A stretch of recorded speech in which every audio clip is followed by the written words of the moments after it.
आज के शांति संवाद का प्रारंभ कवि विनय राय के भोजपुरी गीत से करना चाहता हूँ।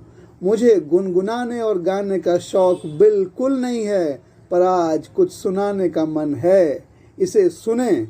माई है माई, माई है माई, बिहान होई कहिया, बिहान होई कहिया, भेड़ियन से खाली सीमान होई कहिया, भेड़ियन से खाली सीमान होई कहिया। मुझे कविता की समझ बिल्कुल नहीं है, पर इतना तो मुझे जरूर महसूस होता है कि हिंदी समाज के आप अमीर हो या गरीब, हिंदी समाज के आप अमीर हो या गरीब, बिहार, उत्तर प्रदेश, झारखंड, छत्तीसगढ़, इन सब राज्यों के गरीबों को और अमीरों को भी भेड़ियन के हवाले कर दिया गया है, भेड़ियन के हवाले कर दिया गया है।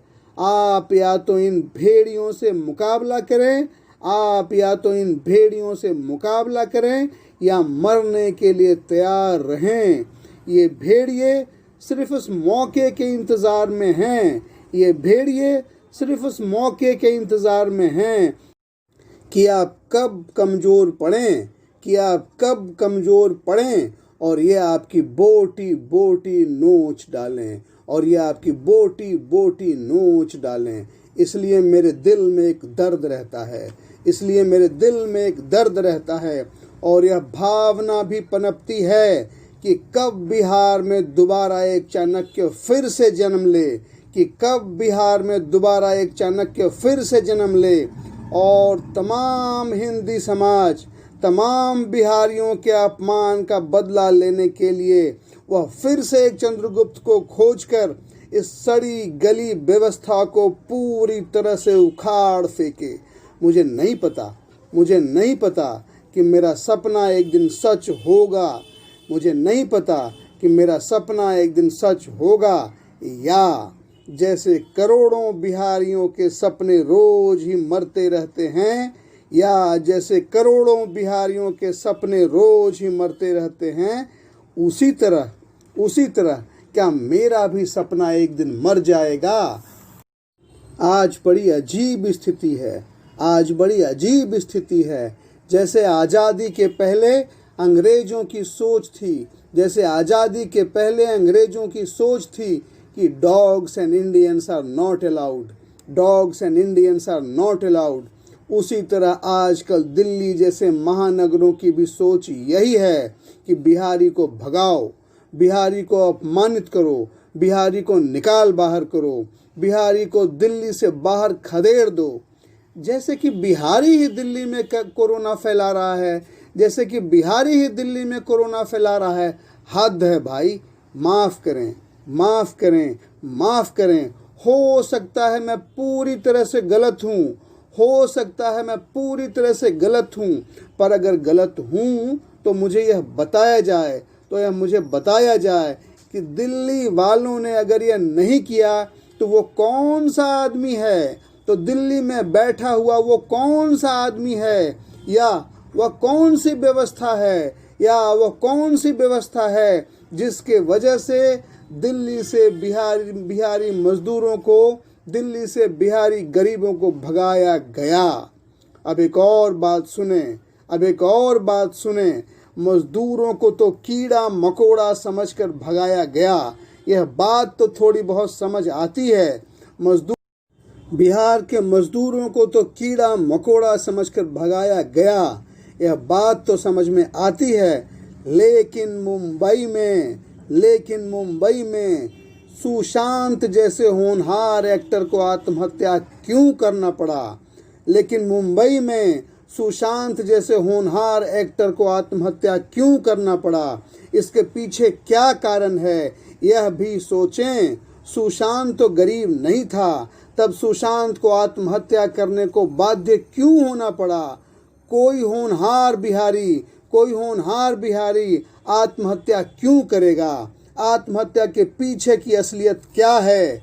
मेरे अनुसार आत्महत्या की कड़वी असलियत यह है कि जो मरता है वह असली में मरने से पहले ही मर चुका होता है। वह असली में मरने से पहले ही मर चुका होता है, क्योंकि उसे लगने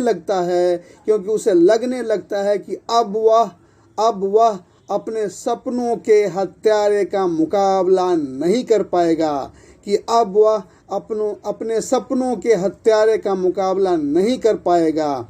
इसलिए मेरे नज़रिए से दोषी आत्महत्या करने वाला बिल्कुल नहीं होता, और असल में दोषी तो वो होता है जो संघर्ष कर रहे लोगों के सपनों का हत्यारा है, इसलिए बात यह होनी चाहिए कि वो कौन से लोग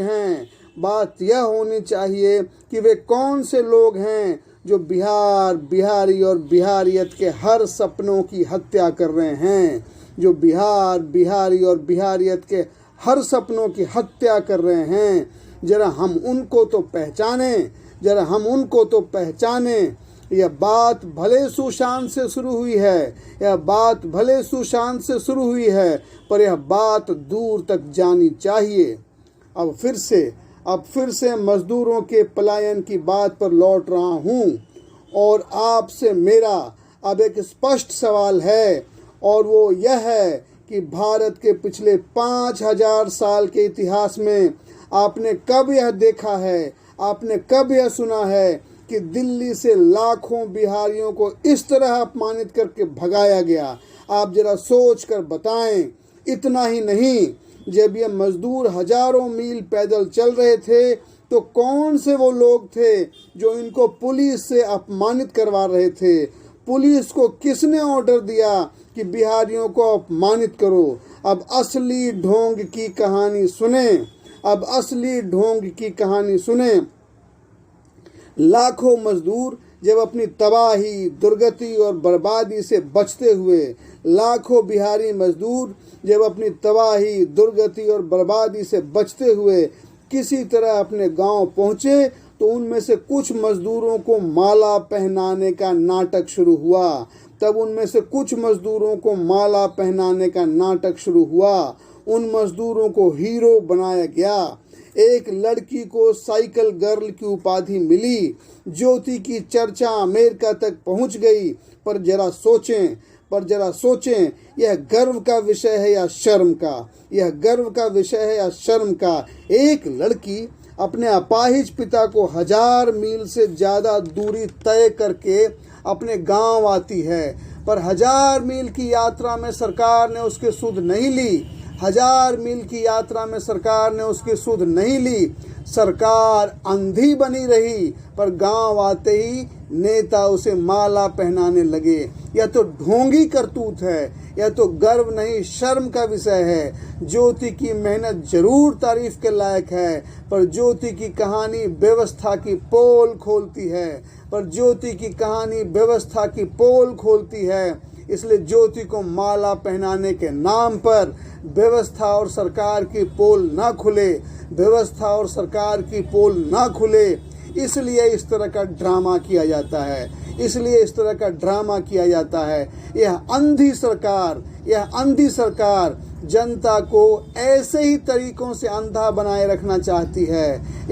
दिल्ली में लाखों बिहारी मजदूरों को भगाया जा रहा था, पर दुख यह है कि दिल्ली देश की राजधानी है, और देश की राजधानी से बिहारियों को भगाने का काम प्रधानमंत्री और गृह मंत्री की आंखों के सामने हो रहा था। यह काम प्रधानमंत्री और गृह मंत्री के बिल्कुल नाक के नीचे हो रहा था, पर सभी चुप थे। सभी ने धृतराष्ट्र की तरह आंखों पर पट्टी बांध ली थी। जैसे द्रौपदी चीरहरण पर धृतराष्ट्र और उनके सारे दरबारी चुप थे, उसी तरह बिहारियों के स्वाभिमान को दिल्ली में कुचला जा रहा था। लाखों बिहारियों को दिल्ली से भगाया जा रहा था, पर सब के सब चुप रहे। मेरा बिल्कुल साफ कहना है, भारत के हजारों साल के इतिहास में लाखों गरीब बिहारियों का इतना बड़ा सामूहिक अपमान कभी नहीं हुआ।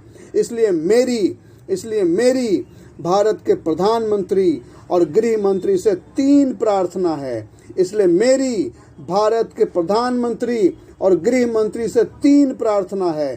पहली प्रार्थना, बिहारियों के अपमान के विषय पर एक आयोग गठित किया जाए जो स्पष्ट रूप से यह तय करे कि लाखों बिहारियों को दिल्ली से भगाने वाला कौन था, और जब यह तय हो जाए तो उस अपराधी को बिहार के हवाले कर दिया जाए ताकि उसे बिहार के जेलों में अपना जीवन गुजारना पड़े। दूसरी प्रार्थना, सुशांत के आत्महत्या के पीछे कौन है? दूसरी प्रार्थना, सुशांत के आत्महत्या के पीछे कौन है?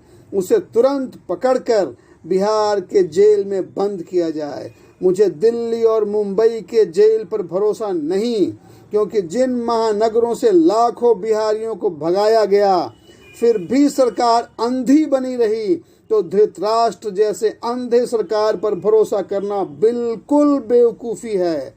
तीसरी प्रार्थना, बिहारियों का अपमान पहली बार नहीं हुआ है।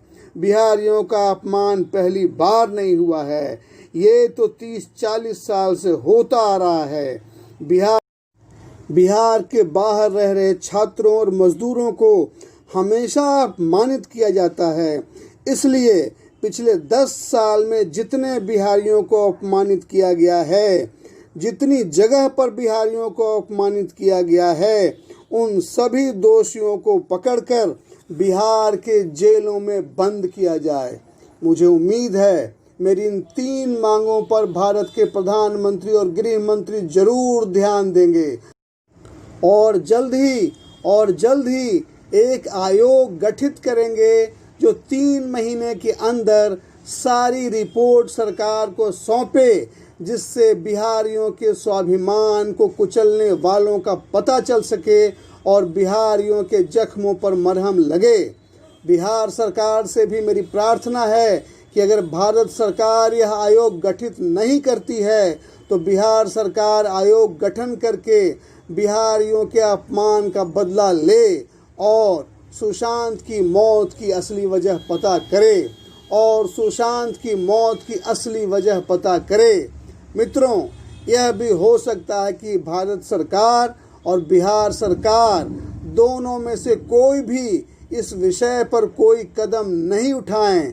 इसलिए मैं अपनी तरफ से यह पहल करके सभी जिलों के सम्मानित शिक्षकों, समाजकर्मी, कवि, लेखकों और पत्रकारों से यह अनुरोध करता हूं कि दिल्ली और महानगरों से भगाए गए मजदूरों से